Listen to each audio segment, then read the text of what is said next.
We interrupt our program with a special bulletin. So this is how this organization called government is immoral, and that the only way this organization knows how to solve any problems is through a single way, and that's through the threat of and use of violence versus the plurality of non-violent solutions that you and I already share. Okay. So what are your thoughts on that? I think that's a good theory. It sounds like you're not quite saying that you believe there should be no government, just that government should be changed. Is that correct? I am saying there should be no organization that solves problems through violence. All right, so you're saying the government should change, not that it should be depleted. It should be abolished. It should be abolished. Yeah. Completely. Completely. Okay, so then how do we, like, if government is abolished, wouldn't that like just erase millions of jobs? You mean like government jobs? Government jobs, and just as far as just like post office, right? Those types of things, civil service. So what government is objectively, they have monopolized these areas in the market that would have been provided in the marketplace. Otherwise, right. So like the post office, they have a monopoly in first-class mail. They've made it illegal and criminal for FedEx, UPS, DHL, or anyone to compete in the marketplace to deliver pieces of paper. Right. So that's why they can't do that. They can only deliver packages. So of course, if you abolish these monopolies on these services, the marketplace will rapidly fill that up. You could compete in delivering pieces of paper, right? So even though these jobs may disappear, very quickly though, when you have a market competition in these services, it starts to grow incrementally, very fast. And also, what would your... Can I ask another question? Yeah. What would your solution to crime be? All right, so crime's a good one. So the Supreme Court, so that's another monopoly in security, right? Right. The law legal system is also a monopolized legal system, just arbitration.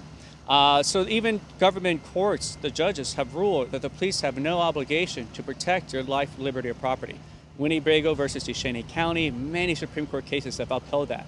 So imagine that, right? If I came to our house and says, hey, I'll protect you when I feel like it, even though it should be a contractual service, it's like, no, get the hell out of here, right? It's like Netflix. We'll provide you some channels or shows when we feel like it, or AT&T, we'll cover some data plan when we get to it, right?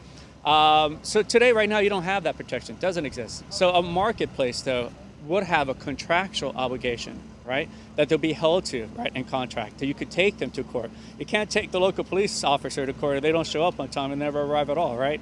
Right, but what you just said is that the police is not protecting ever. Right. There's no obligation. There's no obligation, or but duty. That doesn't mean that it doesn't happen. Well, it means that they're not held liable. So like if you have an emergency, you're forced to pay for those services in which they don't have to provide. Now, if I'm paying for a service, you know, you better damn well be providing to me, or else I go somewhere else, right? Or I cancel or unsubscribe, right? Right. But you can't do that because it's a monopoly. Same thing with the post office. But I'm referring to, like, not personal problems. Let's go to like gang violence in a city. Well, and that's an organization that is not going to be. I mean, it's never going to be stopped ever. But the only people that are putting a threat to gang violence are going to be the police community. You don't see the community of the neighborhood going out and trying to stop gang violence because the gang has a monopoly on the neighborhood. Well, okay, so why is there a lot of gang violence to begin with? It's the war on drugs. So if you have no abolished government, you abolish the war on people, right? You abolish the war on people who appreciate vices. Right. And then you abolish the artificial increase of the cost of drugs. It's no longer worthwhile. I think what you guys your idea is really awesome.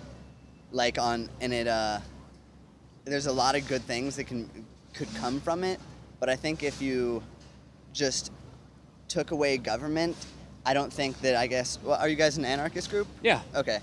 I don't think that there's a good enough, a stable enough plan set to have things evolve that quickly once government would be abolished. I think it would be complete chaos for X amount of time. All right, well, I would say this world that we live in right now, this place and time is itself chaotic, right? You have 2 million people suffering in government rape cages, a majority of them for victimless crimes, right? A majority of them for cannabis offenses, right? Who's the victim there? Oh, Myself. I'm all about the right, cannabis. Yeah. So Absolutely. You abolish government, all of those people are free, no Right. longer suffering in the tormenting misery that government places them, right? So what we do now until then is important, right? To grow as a community for that transition, Right. I mean, if there was a magic button that I could push to abolish government, absolutely. Right. But, you know, we have to be realistic and kind of grow this community from the inward out. So you don't think if you had that magic button that you pushed and government just went away immediately? Yeah. Do you think tomorrow, like what would tomorrow be like? Would it be Freedom. much different? Oh, it would be great. You have total freedom. Respect for private property. This is your house, that's your clothes, that's your car, that is your land, that is your money, that is your body. Whereas today under government, eminent domain says that's not your land. Property taxes says that's not your house. If you take government laws. I have a question. Yeah. If you take away government, do laws just go away? No, you can have rules. We just don't need the political rulers. Who puts the rules in place? You do. So like you have rules for your own home, right? No shoes on the carpet, don't piss on my walls, right? Right. The apartment complexes, cats allowed, no dogs over here, right? But what about the other guy who says his rule is I piss in your walls? Well, great, get past my security. Now you have real security that protects private property. All right, and he says, yes, I'm going to, and the other guy And shoots him. no, the other guy detains him. They have an escalation of use of force, right? This Well, is he tries to detain him. The other guy doesn't want to be detained. well, no, he detains it because he's very good at his job. He has Okay. 10 years in the business. He has a customer review feedback. He's got an Etsy Okay. shop. You know, 5 stars out of 5 stars. Right. I could do my job. I don't need to shoot anyone. Haven't had to shoot anyone. Then that's why I'm hiring you. Okay, All right. interesting stuff. I'm man. held liable for my own actions. Yeah. All right. Now you can finally have an apartment complex that's 420 friendly. One across the street that's not. Right. Right. We have the underlying rule that everyone shares is respect for private property and I just body feel like ownership. when you know, you like just the word anarchy, when people hear it, they automatically think like, so if anarchy starts tomorrow, then when you wake up tomorrow, you're gonna walk outside and you're gonna see burning buildings and people pillaging through services and Right. people breaking into businesses and pillaging and raping, and because you know you're allowed to do whatever you want. Right, but then you just remind them, it's like, isn't that what we have today? Civil asset forfeiture. Police steals millions and millions of dollars from peaceful people all the time, lock them up in cages all the time. 2 million people suffer in cages. You look at all the other countries that Obama has bombed overseas, right? Isn't that not chaotic? Isn't that Right, it is. Look at Detroit. That was government run. Look, Yeah. right? Has there been an anarchist country? An anarchist country. I guess that Yeah. would be like an oxymoron, right? Because a country would imply like maybe a government controlled. Has there been an? Well, we have a large anarchist community here. We have over 100 people now over 3 years, slowly building that up. Okay. And so, I mean, the thing about like if you press that button and government were to disappear, that would just mean that people just stop believing in controlling the lives of peaceful people. Because you can't show me government, right? Just an idea, that belief that people hold religiously, right? So if it was to disappear, that means people let go of the idea that violence is a viable solution. That's all that means. Okay. Right? But for the most part, people are peaceful. Like when we were talking earlier about like, you know, do you use violence in your day-to-day life? Like, it's no, I interesting. don't. I think it'd be an interesting experiment to like, you know, because we've never seen life without government. Right? And so you have these theories on what it would be like, but you can't know because there's not correlation doesn't prove causation. We could say like, but You then can't know what's going to happen. So I think it'd be an interesting experiment to see, Right. you know, to take whatever X mountain, let's say like 100,000 people, and like make a little community and say, live, Right? Yeah. and just see what happens. You know, just live, Yeah. and they come up with their own solutions to everything.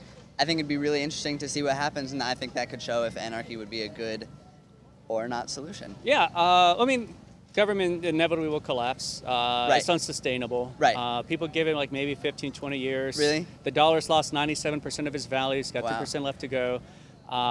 So like Richmond is like nearly $1 billion in debt now. They just finally came out with their budget, 6 months overdue. So Detroit just collapsed. Next will be San Francisco, Philadelphia, Chicago. All It's the just- big cities. Yeah, it's unsustainable. It's like Social Security. You're forced to pay for that when you're a baby. You never gave consent to that. But Right. when it's time for you to retire, there'll be nothing left. Right.